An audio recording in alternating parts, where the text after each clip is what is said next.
Hello and welcome to another episode of Citadel Guard Adventures. This is Beriathan of the Citadel Guard of Gondor. Garalip is saying hello as well. And today we're back in the Vales of Anduin, ready to listen to Vágari's confession. So, yeah, let's get into it. My story begins long ago. So very long ago. Oh, cannot wait. Let us go.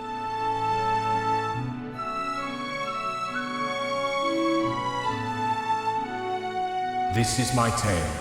Hear it, and know from whence I came. Oh, the Heol of Eric. Question though, is this the Heol of Eric that, is in the Blackroot Vale? Because the Vale of Eric that we visit during the Second Age flashback in Volume 3, it's a different location. But no, they are using this one, of course, why wouldn't they? I was born in Númenor 2 scant years before its fall, but I cannot trust my memories of that land. Are they true recollections or the fleeting shadows of stories I was told, the impressions of others? I cannot say, but I know the name I was given. I was born Adunzagar. It was only the first of my names, and not the last. My father was Urizagar, the Captain General of Númenor's fleets, and his title was Sword of the Sun. Do I remember his cruelty or his worship at the temples of Sauron? I thought I did. Do I remember the warmth of my mother Razani, or is that a memory creation too, balm for the hurts of my heart? This I do know. My mother pleaded with the sons of Elendil to make a place for me on their ships when the deluge came to Númenor. In later years, when I was older, Isildur told me that my father's spies prevented her from reaching the ships in time. Was it so? I did not know. But that is how I came without father or mother to the shores of Middle-earth when Númenor sank beneath the waves. Isildur took me to foster and gave me a new name, Tárandil.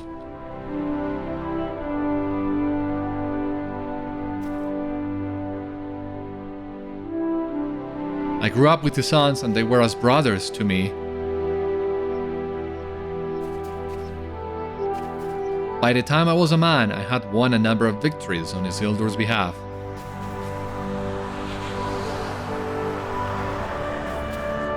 Indeed, after the Battle of Tarlang's Neck, it was I who accepted the surrender of King Rioc.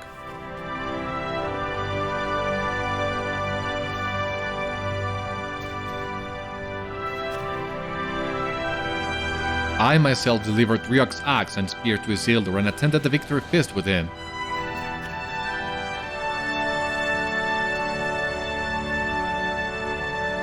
Vows were sworn and speeches were made, but they passed me by like mist. I had eyes only for Bravantel, King Rioc's only daughter.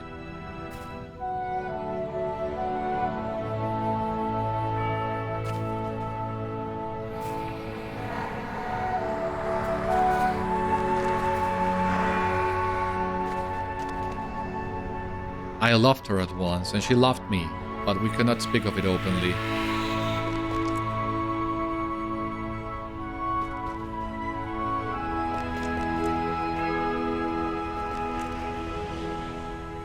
In secret, we plighted our troth before the stone my foster father set up on Eric. Why secretly? King Rioc had pledged peace to my people, but he still hated the men of Númenor. Bravantel knew this, but the ways of the heart are not those of the mind. Revealing the truth of our love would destroy the peace between our peoples, so we said nothing.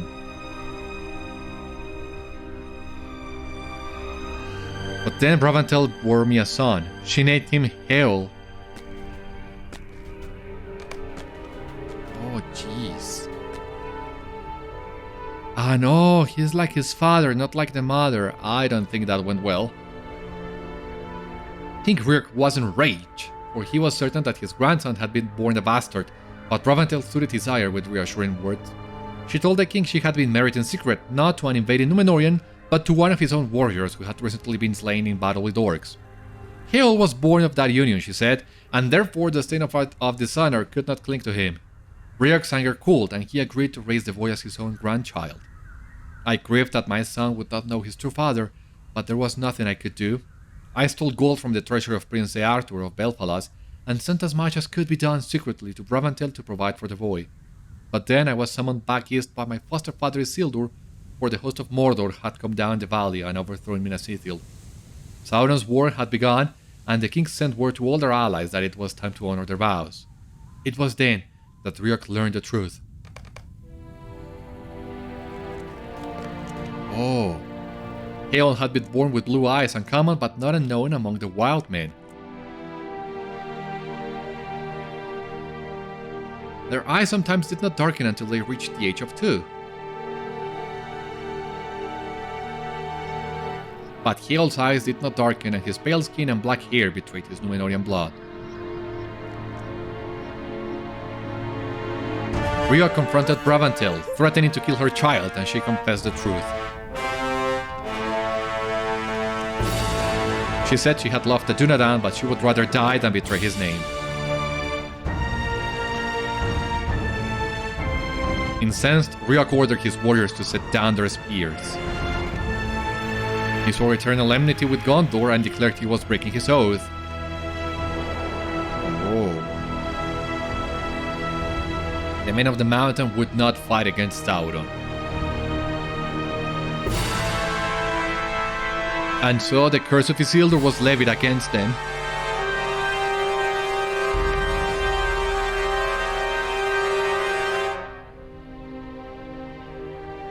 I pleaded with Isildur to show mercy, to forgive Rioc and his people of their oath-breaking, but my foster father's wrath at their treachery was so great I feared for my life. I quailed before the storm of his rage, and told him not of Bravantel my wife or Heol my son. Would that truth-telling have changed his mind? Would it cause him to repent of his curse? My mind dwells ever on this, not the earliest of my wrongs, but the first I regret.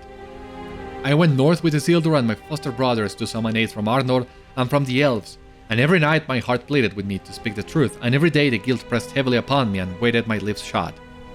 For all my time with the Great Alliance, I kept secret my marriage to Bravantel and the duty I owed my son. My brothers goaded me with the thought I might never marry, and each of their barbs picked more deadly than they intended or imagined. I feared for Bravantel and for Heol, and when the war finally ended, I was frenzied with worry for them. Isildur offered me the chance to be the captain general I had dreamed of becoming, commander of all the armies of the Dunedain, but no longer did my heart desire it. I longed only to return to the White Mountains so I could find my wife and son. Then I will make you more than a mere lord, my son of no blood, Isildur said to me, but rather a prince, for Eärnur and all his sons perished during the war. Belfalas needs a new master. Go and take my blessing with you. I will take your blessing, I said to him, but not for me. Show mercy instead for the men of the mountain and lift the curse you have placed upon them.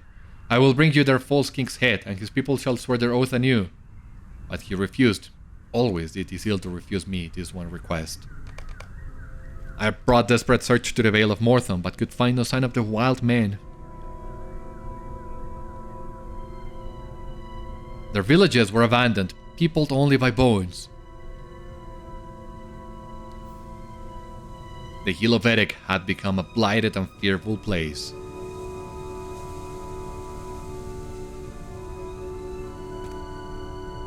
I followed a few signs I could find into the mountains to the source of the Black Road. Oh.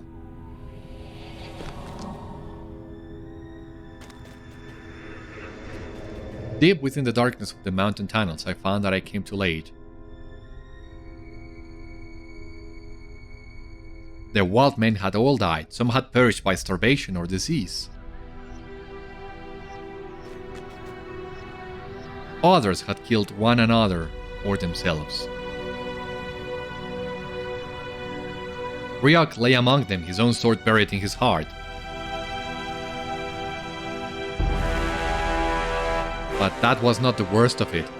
Isildur's curse had taken hold.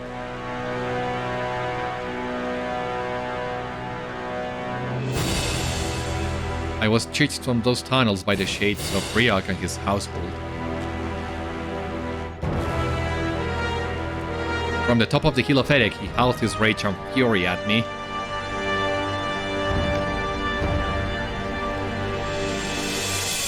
I know now who to spoil my daughter, faithless invader from beyond the sea. My rage will follow you forever, though I remain bound to pass no further than Erech. You will never be free of it, for my howling anger will pursue you wherever you think to go. But that is the least of the daggers with which I cut thee. This will be the sharpest. There can be no escape for my daughter and her child. You will share my sorrow, detestable thief, for she and the child will remain with me forever. The shade of Tárandil falls silent, overcome with ancient grief. The shade of Tárandil says nothing, dwelling upon his old sorrows. Old sorrows indeed.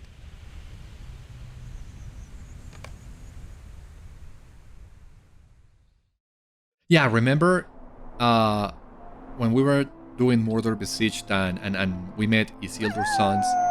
They were teasing Tárandil for not having merit. So, well, everything will start falling into place now that this identity has been revealed, but there is still more to the tale. The pieces fall into place.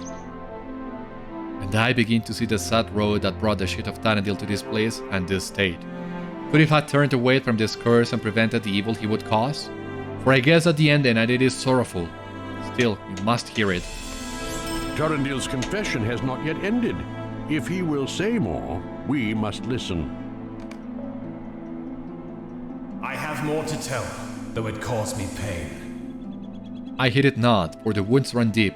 There is no part of me that feels them not.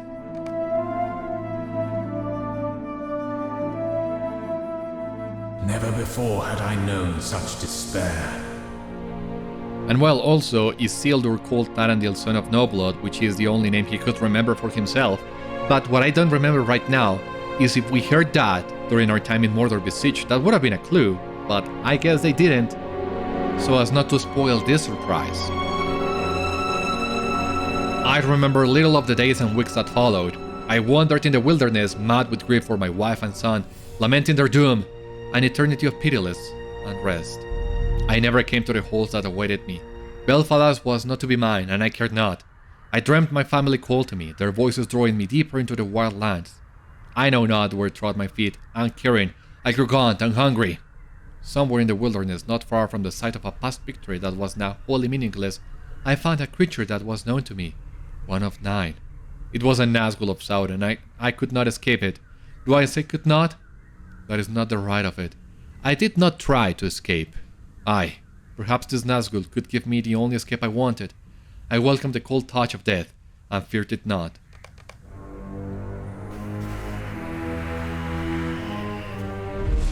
Man of the West, whose sires once hallowed my master. I offer thee thy chance to redeem thyself. My master is unhoused, but yet unbroken. If thou aidest him, if thou bringest him back to power, he can grant thee thy greatest desire.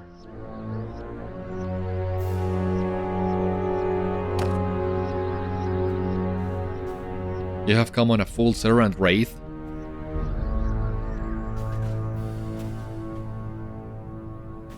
I desire nothing in this world any longer, only death.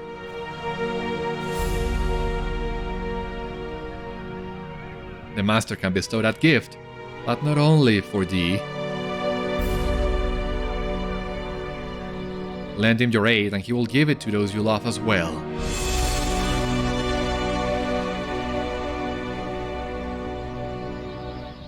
I knew the power of Sauron.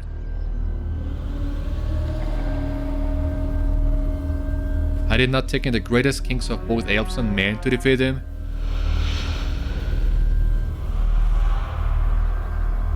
And even then, the effort had taken both their lives. If any might have the power to end the suffering of Bravantel and Heol,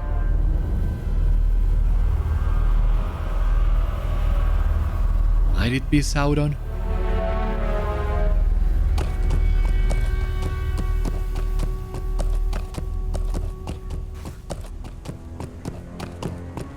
There is something else the Master can offer. Something to satisfy a yearning so encompassing you no longer take notice of it.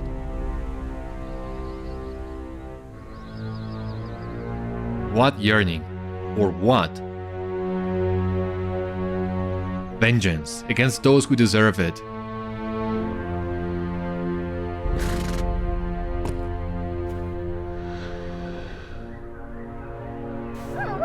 What does Sauron require? The wretch who stole my master's ring must not be allowed to keep it.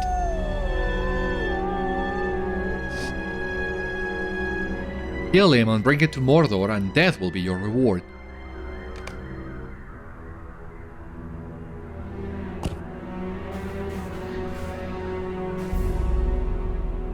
And so I became my father's son, after all. By how many twisting paths had Adunzagar, son of Urizagar, come to this place? The name Tárandil no longer suited me, but I knew I must wear it a little longer if I was to fulfill my bargain with a blade of Lebanon and his master. I returned from the wilderness, gaunt and haggard, but with newfound purpose. I returned to Minas Tirith just as my foster father Isildur prepared to depart for Annúminas to claim his father Elendil's throne.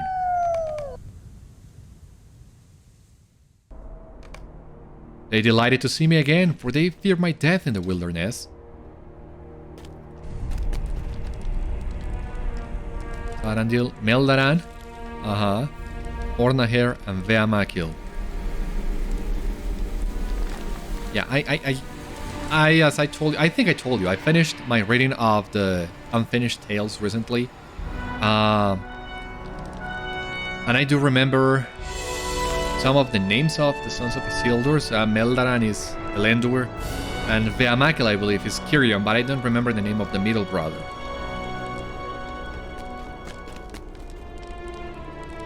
The falsehoods came more easily to me than they once did. I told Isildur and my brothers that I had been waylaid and wounded by orcs on the road, left to die by one of the raiding parties. That would have been the end, I said to them, but for the Orathoth, the men of the mountain. They rescued me and nursed me back to health, for that they have my gratitude. I tell you true, I would count their broken oaths repaired for this deed. Ah, well, you tried one last time, maybe.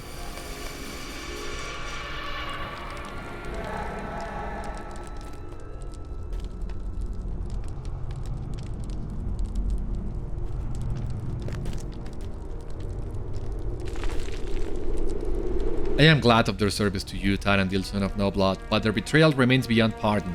This treachery cannot now be redeemed, no matter how dear to me the subject of their aid. But let us not dwell upon the oath-breakers. It brings me no happiness to speak of such faithless traitors, not on such a joyful occasion as this, your return from the wild, and from the dead. I understand if you do not wish to take the western road again so soon. The change of heart has brought you hither to Minas Tirith is understandable, and if it is your wish, I will not push you to return to Belfalas. Come with us instead on the northern road, if you are hale and hearty enough for the journey. What say you, Tárandil? Aye, father. I will go with you on that road.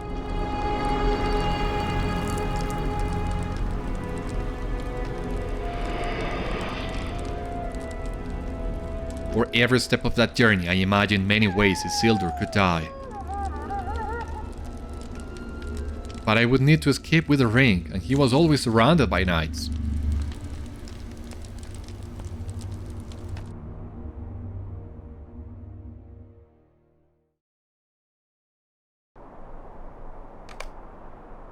That was when I saw the orcs. At dawn I crept from the camp and slipped away.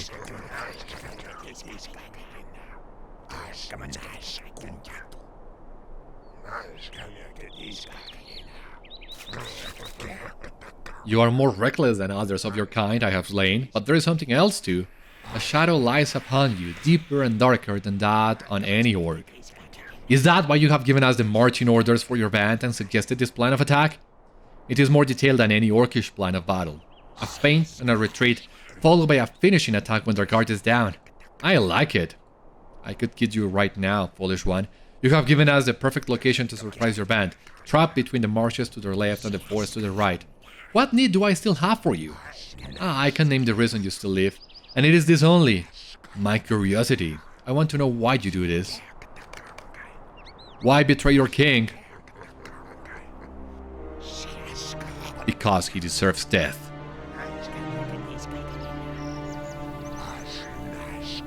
I ask for only 3 things.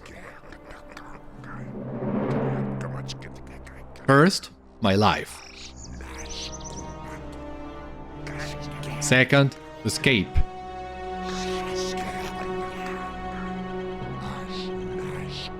And the third, his body.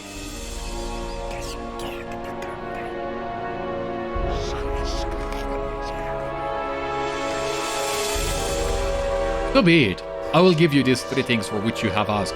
My crow feeders will get first crack at their marching men, but I will send word to the other raiding parties within range of us. Bloody Moon and Twisted Neck will want to be included, but my crow feeders deserve the greatest share of the treasure, and they will get it. But I warned you, traitor. Trust me and you will keep your life, but only so you will know torments the like of which you have never dreamed.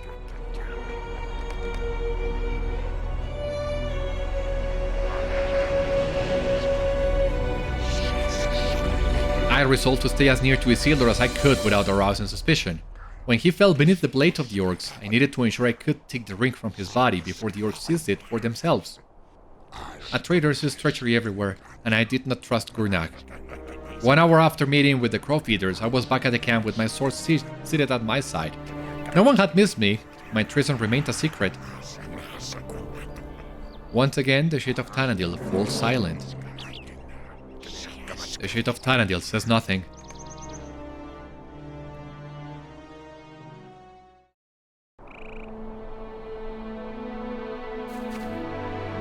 Much has been made clear to me by Tárandil's confession. Gandalf leans warily on his staff. The Shade of Isildur spoke true.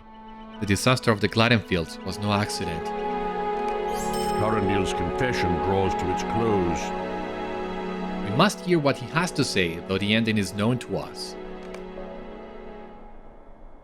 Fear and relentless worry gnawed at me on that northward road. As my foster father's company followed the northward road between marsh and forest, I saw signs of Gurnag's raiding party everywhere. Each snapping twig, every bird taking flight, all seemed to herald the misstep of the Orcs. The maps are changed, I remember thinking as the company neared my scouted location. The course of the river is different than it was when we came south, and the lay of the land may not be as I remembered. It is not going to work. Then there was no time left for doubt. If Varunzagar could have repented of this treachery and stayed Tárandil, that time was gone when the Orcs attacked. I did not notice its passing, for at first the plan I had given the Orcs seemed without flaw. At first. The darkness shielded their numbers, and enlarged the attacking force in the minds of Isildur's men. Still, they were valiant and tempered by their travails during the war they had so recently fought. When there came an opening, my foster father commanded a press further north. But it was not the harbinger of victory, it seemed, and the Orcs returned for the second of the attacks I had suggested.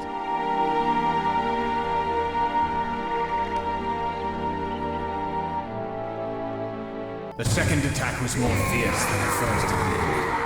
Isildur's defeat seemed certain. Okay, so here we go. I became separated from Isildur during the fighting, and while I was engaged with the Orcs on one flank of our diminishing circle, he gave something to his esquire, Otar. Otar vanished during the fighting. Did he escape? And more importantly, what was he given? What was he given? Had Otar taken the ring? I had to know. So he didn't know. That's really interesting. Right? Gotta talk to Beamakil now. Tárandil, you have to keep fighting. We're going to get through this. What did father give to Otar? This is not the time for this, brother. Keep fighting.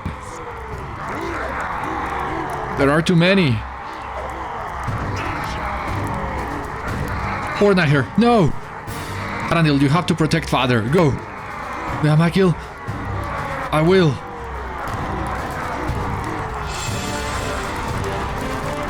Meldaran, the Orcs are too many. Alright, we gotta talk to Meldaran, but before that, well, I was double checking in the meantime. As I told you before, Beamakil is Kirjan, Ornahir is Aratan, and well, Meldaran, as I told you as well, is Eärnur. So let's hear what he has to say. Tárandil, you are alive, thank the Valar. Things go ill for us, brother. Father sent his square away before the fighting became too thick, entrusting LOTRO to bear the shards of Narsil away from the battle. But I fear he did not give him the object of the Orcs' desire. And if we do not do something, they will seize it. Father, you have to escape. You must bring it to... Stand tall, my sons. Father, wait! During the confusion, I lost sight of Isildur. Where had he gone? And did he still have the ring? If he escaped now, my bargain with the Nazgûl would come to naught.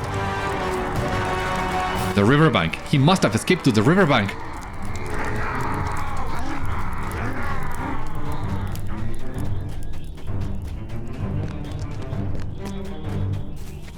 How cool is the music in this section, right?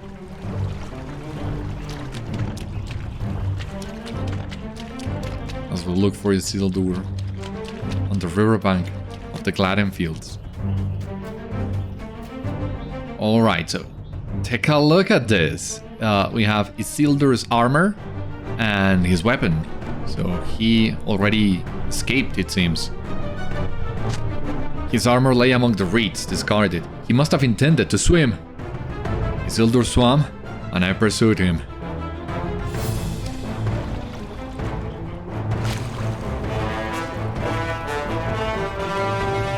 Lead the way, Vágari, Tárandil, I don't know what to call you anymore.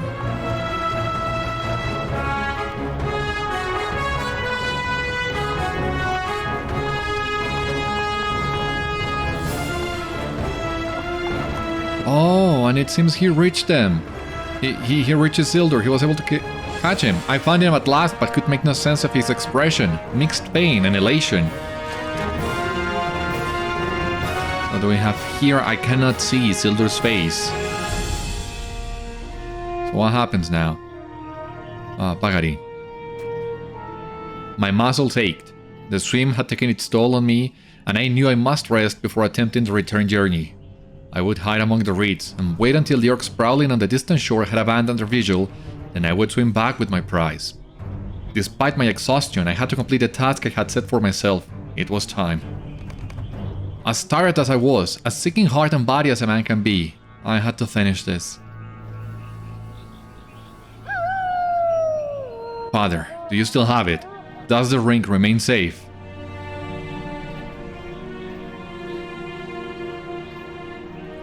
It is gone. It left me in the water. I am forsaken, and I am free. No. No! Tárandil, what is it?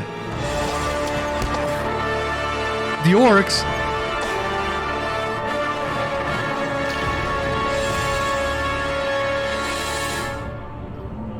He must have been lying. His body. I need his body.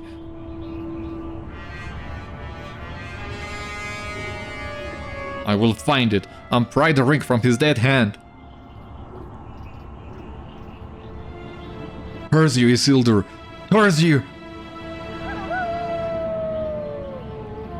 Bravantel and Heol were innocent. You are gone with the current, and the ring with you.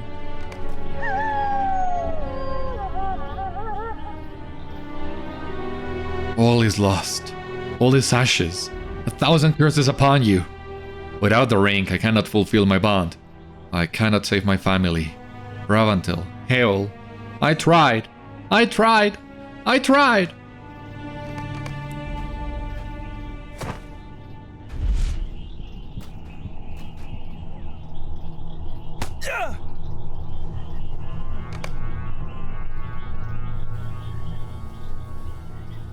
But for a man such as me, death was no escape.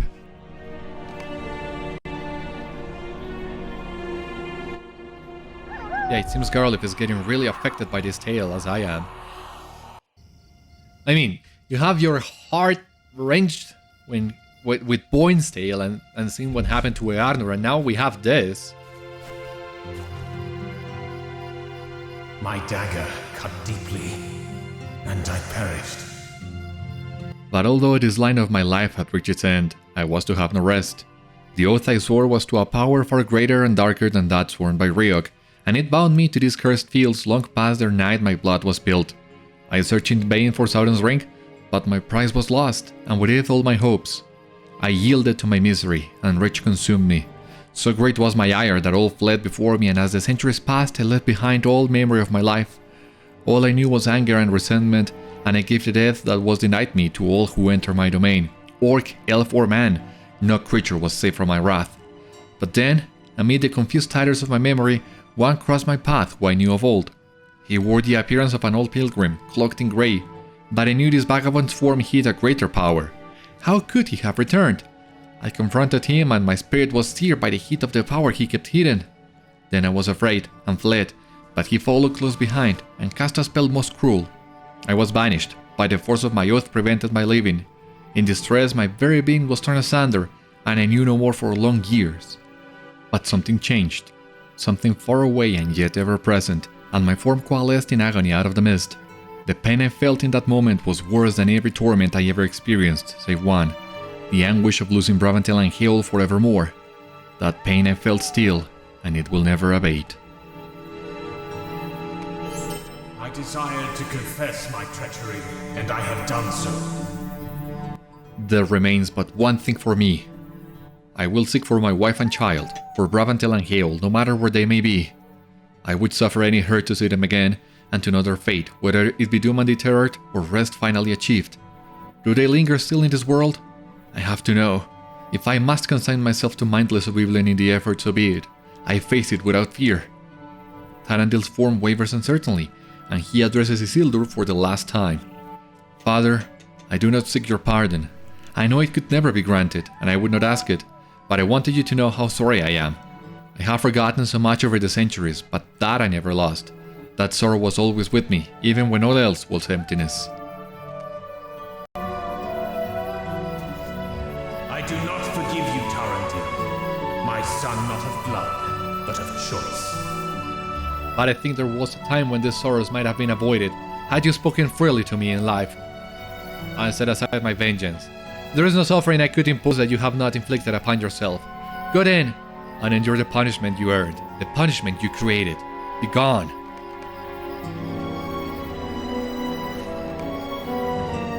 The Shade of Tárandil bows his head and fades from view.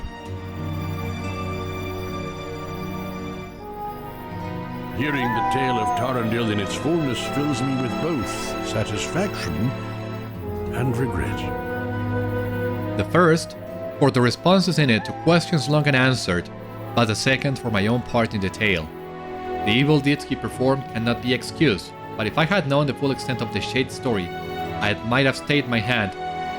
Farewell to Tárandil and to Bravantel and Heol, whatever their fates. Our journey must continue, Beriathan. One oath may yet be fulfilled. We must continue on to Rivendell.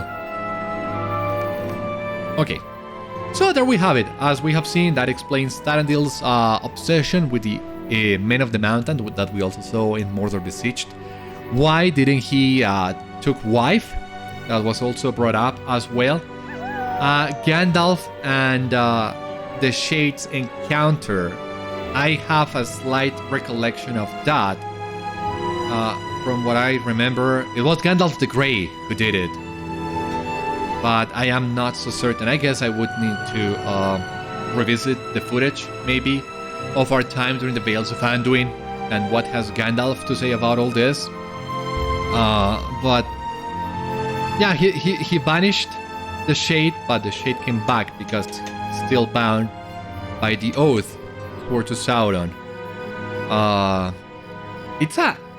As I was saying, it's a heart-wrenching story. First, well, seeing what happened to Eärnur, how he was brought to his end.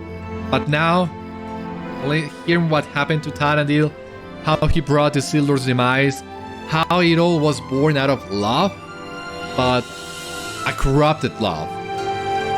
And as Isildur said, something that could have been avoided if this has been done sooner. So yeah, the epilogue of the Black Book of Mordor, it's shorter than I remembered it, but even more fulfilling. I mean, I love this, how it provides all the answers and everything. Our journey must continue to Rivendell. One oath may yet be fulfilled. Alright, we gotta go to Rivendell now, and technically, we can master in Rivendell, but I don't like that idea too much, because that would, I don't like how that works. I mean, we gotta go into the valley, not out of the valley.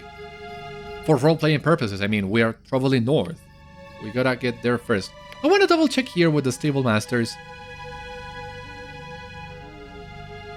That's what I thought. I don't have any stables here in Rivendell other than the last bridge. From Nazgûl or the Rivendell stables. Oh my god. Well, I guess we can take the ride. I was hoping we could finish the epilogue today, but I guess it is not so because we still have one last thing missing. But we'll see. Maybe we can do that today if we hurry.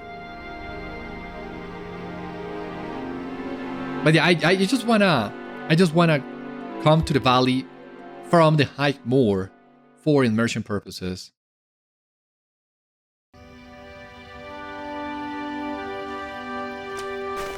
So, I mean, if I wished, I could spend some of my mithril coins.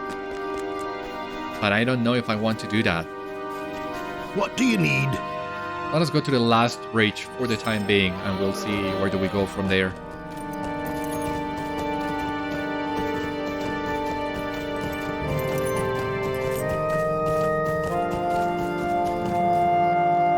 I mean, I guess if we take the worsted, it should be a short road. It's a shame that I'm missing all the stable masters.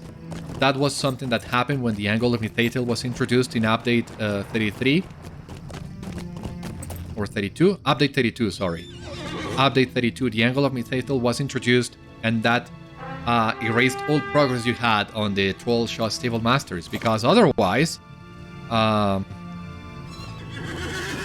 might be using some of the stable masters now, but if memory serves me right, there was not a lot of swift travel options. No, there was. There were some swift travel options available in here, but now I don't have anything of that. At some point, I need to come back to the Trollshaws and get all the stable masters I had before, and I guess this would be a good time to do it. But I want to see if I can finish the Black Book, the epilogue today. I mean, it's quite unlikely. I mean, we gotta get to Rivendell to finish this quest, and there will be one more quest left after this one, and then I want still to give you my closing thoughts. And I don't know if 20 minutes is enough to do all that, but we'll see. Kinda surprised as well to see all these players in the troll shows. I mean, not every day you see two different players in the troll shows. I mean, the low-level areas are not as populated as they once were, so finding these guys is kinda surprising whenever that happens.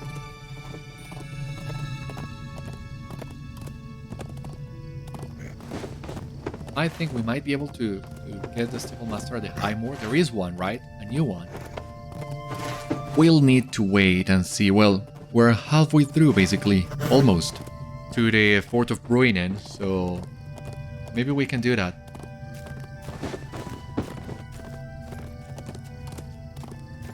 I think I'm gonna also remove this quest from the tracker. We are not doing that right now. A third player? A 134 player. Are you doing the epilogue as well? And another one. What's going on? So many people in the troll shows today. I don't get it. I mean, I love it.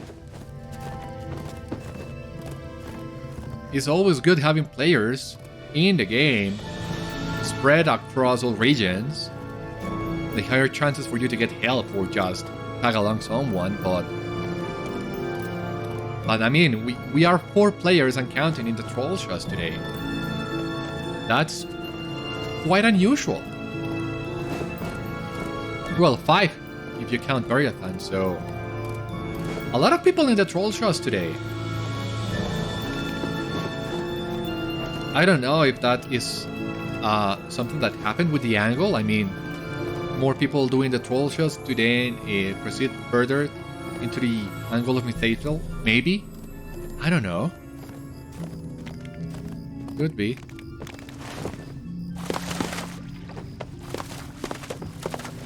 Anyway, finally crossed the ford of Vóin.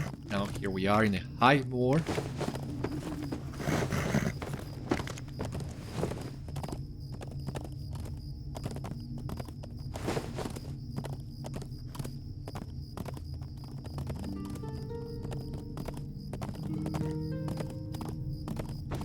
Going as fast as we possibly can, actually. Yeah, I think I'll need to wait to leave the ending of the Black Book for the next one. I don't see this happening in a single episode, all that I want to do. So...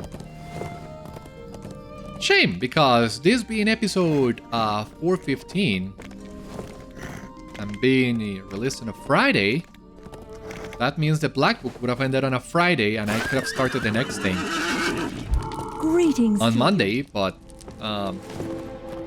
it seems that's not gonna be the case. I mean, it was just a funny or an unfortunate coincidence I wanted to have.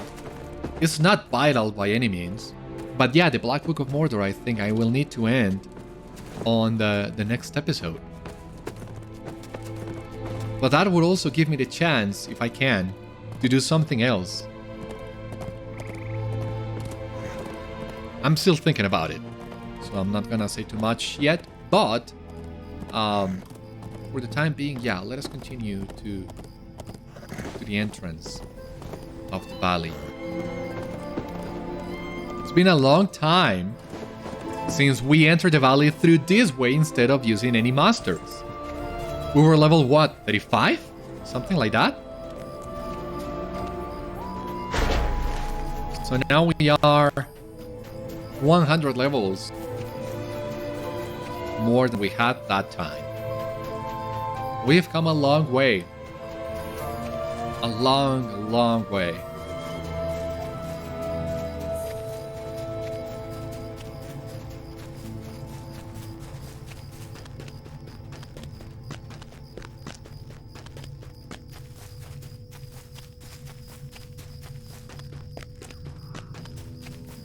There we go.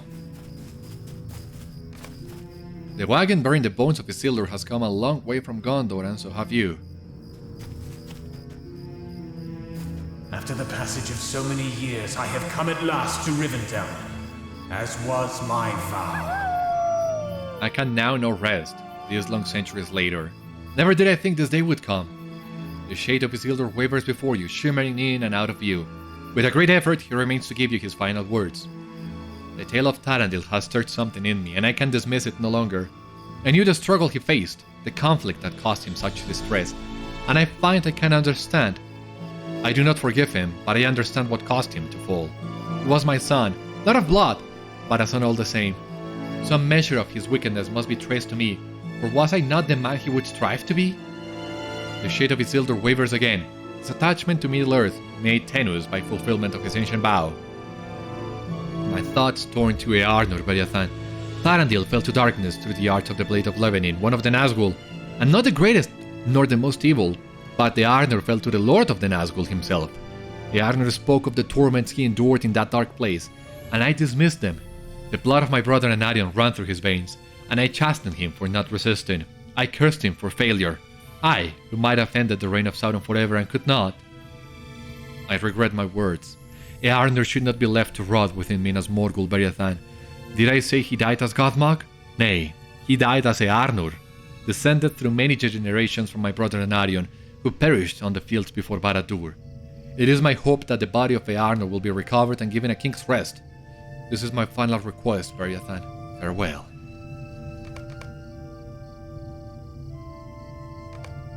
His vow fulfilled, the shade of Isildur at last knows peace. Isildur and the ring came to Rivendell long years after he so vowed. Now both are gone from the world. It has been an eventful journey, but there is one more thing I must say to you, my friend. Gandalf's eye twinkles merrily, and he lifts the Black Book of Mordor from its leather strap. I spent the latter half of the ride to Rivendell considering what I might have missed within the Black Book Beriathan. The glass shard from the Beacon of Barad couldn't reveal no further secrets to me, but I felt certain there was more to learn. Had I overlooked some trick? At last I have determined my error, and while I am ashamed to admit it, even the very wise will sometimes make mistakes of this fashion. I was so focused upon the writing of Vóin that all else was obscured as if I were blindfolded. That is how I missed it. Vóin's handwriting is very distinctive, and as I scoured it for any further clue, I quite ignored the drawings which decorate the margins of several pages near the end of the tome. I saw no meaning in these pictures, for I thought them more embellishment. And yet, hidden among these illustrations, I finally recognized further dwarf runes. I did not see them during my previous studies because they were not written in Vóin's hand. Someone else wrote these runes, hiding them in plain sight. I have now translated them, Beriathan. I can properly tell you the ending to Vóin's tale. Are you ready to finish our study of the Black Book of Mordor and close it for good? These runes were not made by Vóin's hand. They were made by another. The runes hidden within the embellishments on some of these pages are written in the Shellrock mode, but not in Vóin's distinctive hand. No, these letters were made by another, Vóin's wife Bozhéna. It was she who finished the Black Book of Mordor. Hear now her words, and you will know the end of the tale herein contained.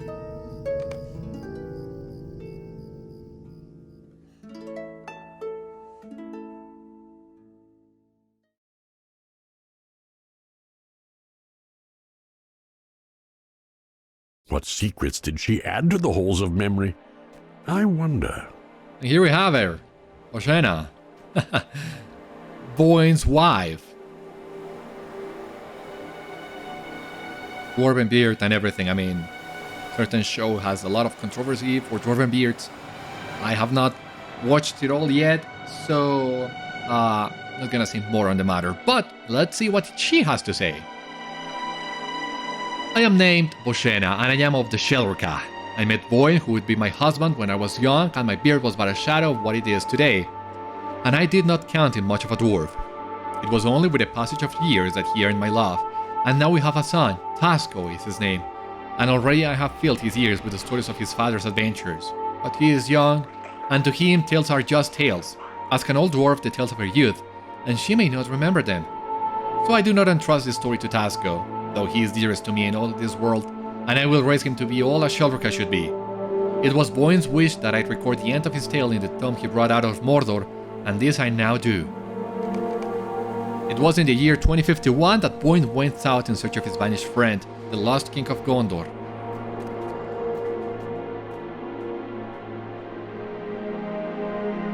He fell in with such wicked dwarfs as he could find.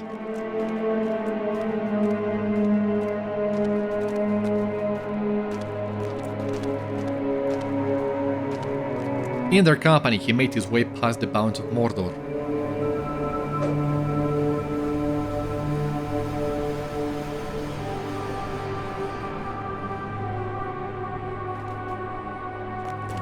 Go.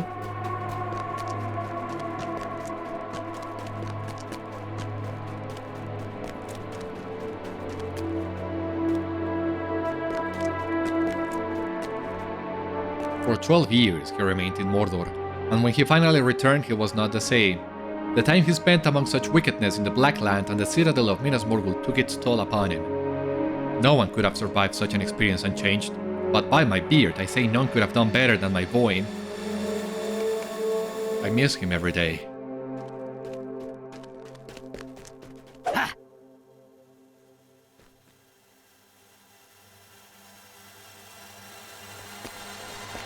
Alright. Further in we go.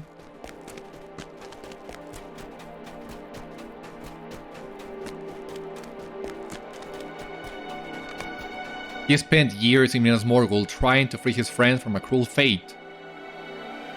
Yeah, we learned some of it in the last one. But it was not to be. The torments of the Witch King proved too severe, and in time Eärnur's resistance fell, as he knew they would. He had told Vóin that they would come, but my husband refused to believe it. Alas, the death of the evil in that place overmastered Vóin's hopeful heart, and the word of his friend proved true. The day Vóin feared came at last.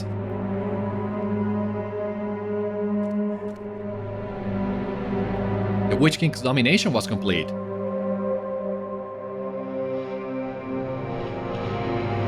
Eärnur was given new raiment and a new name. After years of torment, he remembered neither his friends nor their adventures. Vóin was but one wicked dwarf among many who served in Minas Morgul.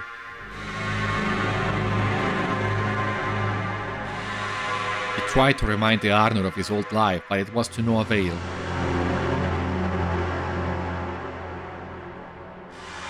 Use that name in my presence and I will have you slain. I meant no offense. It will not happen again.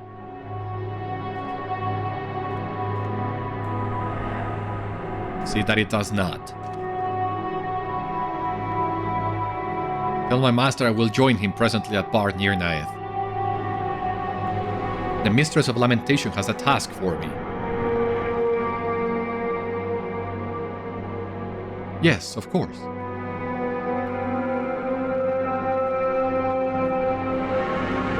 Thank you for your mercy, Mordirith. I know it was painful for him.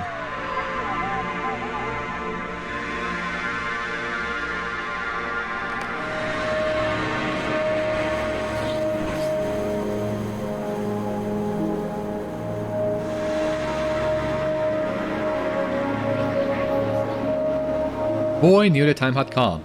He ascended the stairs in the tower and came to the very highest chamber where resided a great beacon. He broke a shard from its reflected surface, and using the secret arts of arcane, he trapped a ray of the moon's light in that glass. Sitting in that high place, my husband took from his satchel an empty tome he had taken from an archive in the city. The accursed sage that governed it never knew the book to be missing. In the light of that moon, Vóin wrote the tale of his years, and he left nothing out. He wrote of Magoldir the elf, into whose life my husband came only near the end, and wept to not have known him longer. He wrote of the knights of Gondor with whom he adventured in Gundabad and elsewhere, hopeful Silmathar, courageous Calatur, sweet Makilnis, and loyal Lorolang, whose death grieved him for all the rest of his days. But most of all, he wrote of Eärnur, the lost king of Gondor and his dearest friend. It would be the only record of the man Eärnur had been before he fell into the net of the Witch King. When Vóin could find no more words to write, he found a plain coffer in the city and fashioned 2 keys to open it. One of the keys he kept, the other he set beneath hammer and broke the end. He presented that broken key to the wraith who had once been his friend.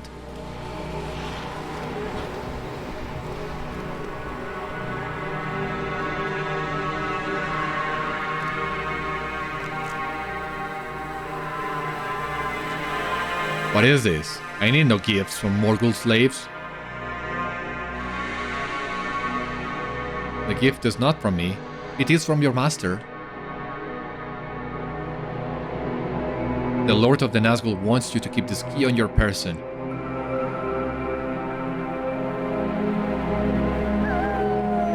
It will unlock a mighty weapon, a weapon that cannot be overcome.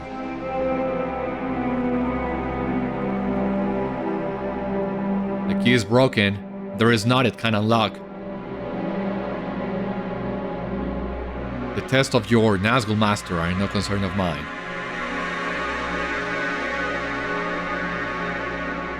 I have done my duty, Mordirith.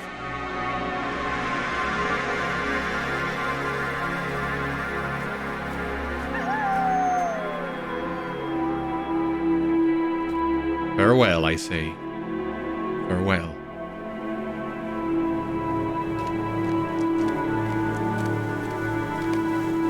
Vóin left Minas Morgul, then walking as if he were its master and could not be harmed.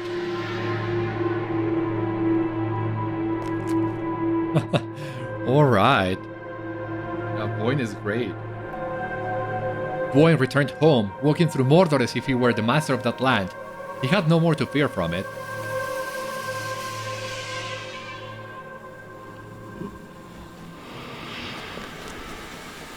Alright, yeah, so we go back to the slopes of Mordor from the Halls of Memory.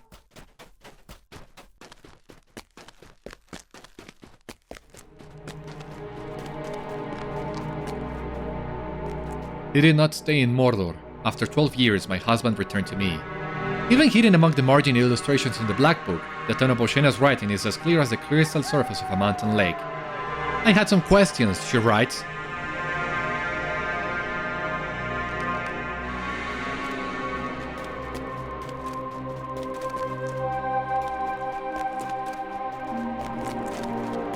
Our home in Yarnfast needed some repair, and Vóin wished to construct something else.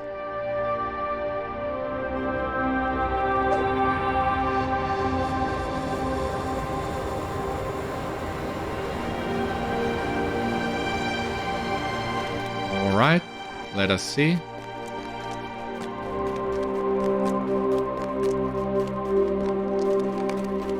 Vóin wanted to build a secret chamber in which to hide a book he had written.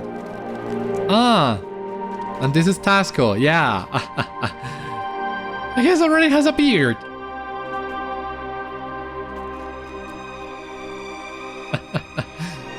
Okay, so who do we talk to now? The chamber took many years to finish. It was his life's work, and into its construction he poured every part of himself. On the walls he carved the song of Thafar-gathol, for that was the dream he set aside for the love of his friends and the memory of their struggles, but it still captured his imagination. Often I would enter the hidden chamber unnoticed and find him staring on the song, humming to himself. More than once I would interrupt his musings and hear him speaking softly in the dim light. One day, he would say from time to time. One day. Our son Tasco was born in the years following his father's return from Mordor, and he delighted to play in the hidden room, but eventually Vóin grew cross and forbade his son from entering. It is disrespectful, Tasco, he chided to the boy. This room is a crypt. It is a tomb for the dwarf I was, and for my friends who have died, and worse than died. What could be worse than death? Tasco asked him once, but that was the end of the discussion. Vóin would no longer speak openly of the hidden chamber or the tomb within. In time, my husband felt the onset of his years, and knew his end approached. There was one last journey for us to make, and then he would be satisfied with the life he had lived.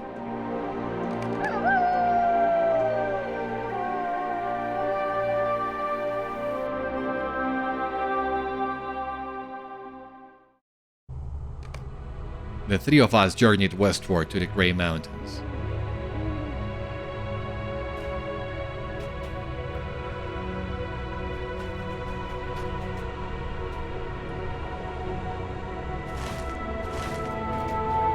It has been a long journey, but I have a few steps more to take. I trust you both now have all my love. You both know you have all my love? Good, good. Keep the deeds of the Shellrooka close to your heart, Tasco, and live by their example. You will be a strong dwarf and brave, stronger and braver than I have been, I expect. I am proud of you, my son. Take care of your mother and see that she wants for nothing. Bozhéna, you are more dear to me than you know, and these years have been better than I deserve.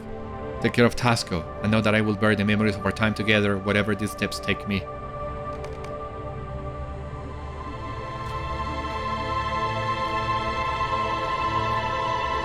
Is he really going to find Thafar-gathol?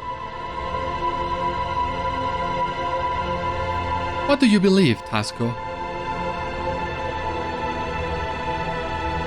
I hope so. I think so.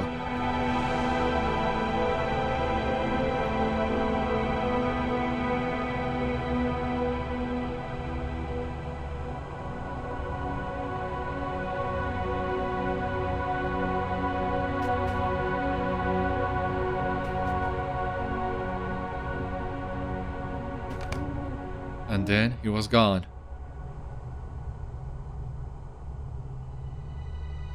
We returned to Yarnfast. My husband was right.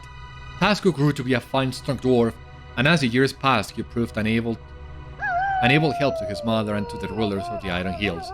He spoke often of the great deeds of Shellrooka past and present.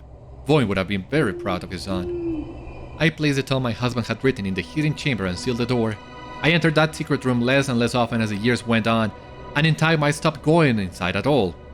Tasco does not remember the journey we took to the Grey Mountains with his father, but every now and then he asks what I think happened to him. He found the lost city of Thafar-gathol, I tell him, and he smiles. And why should he not? Vóin survived Mordor and Minas Morgul and defied the edict of the Witch King himself. I think if anyone could have found that lost city, it would be my husband. Now I feel the passing of the years as Vóin did, and I know my time is nearly ended.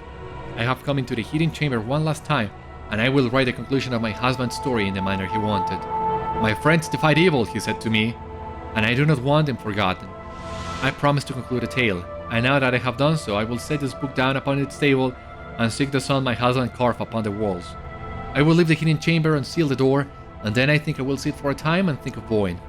If any should find this book after a year or 2 or 10, know that Vóin and Bozhéna and their son Nazgûl were happy with their lot, and despite the difficulties of their time, they knew that even a hopeless night must come to an end, and there would always be good-hearted folk ready and eager to greet the dawn. Farewell, unknown friend. Farewell.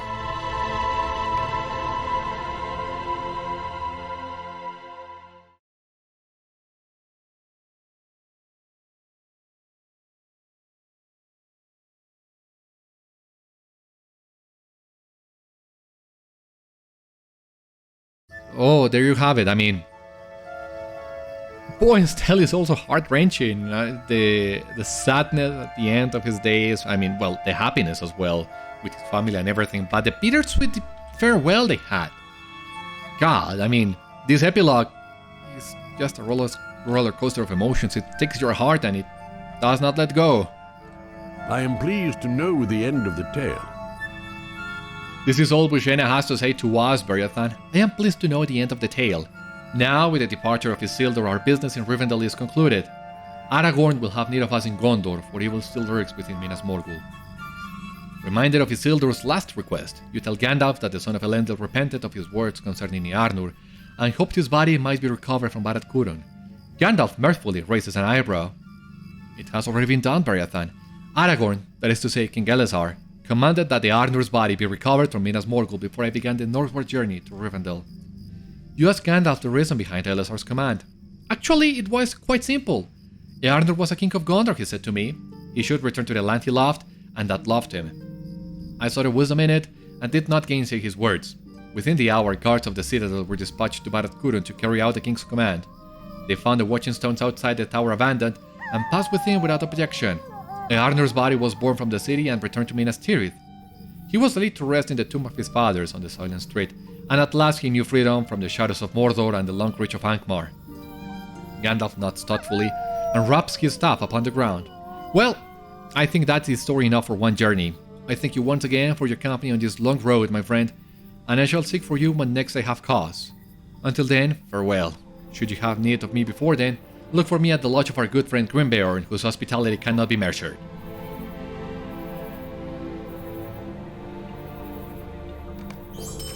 After a brief rest, the wagon will return to Gondor. So, we have not completed the epilogue yet, but we have some cool housing items that I plan to use. But for the time being, as Gandalf said, we can meet him back at the Bjorninghuis. Because, as I was saying, there is one more thing we can do. Not today, though, but I think we can go and meet Gandalf in the Bjorninghuis once again and get ready for the very last part of the epilogue of the Black Book of Mordor. But yeah, we have heard a lot, we have learned a lot. We have learned of Eärnur, his days in Minas Morgul before he became Mordirith, which complement very well what we learned with the lost lore of Thorinwath. We have also learned of Isildur, Tárandil, the disaster of the Gladden Fields, Vóin, how he wrote the Black Book, and how the Black Book returned to Yarnfast. That's a lot to cover, but the epilogue did a great job at providing all those answers. Most of the questions of the Black Book have been answered now. Not all of them. We might get some more answers, a little more, on the next episode, but there still will be loose ends left after we finish. That, however, will have to wait for the next one. For the time being, though, this has been Beriathan. Thank you so much for watching today's episode of Citadel Guard Adventures. I hope you enjoyed, and I hope to see you on the next one. Until then, my friends, stay safe, take care, good luck to you all, and I will see you later.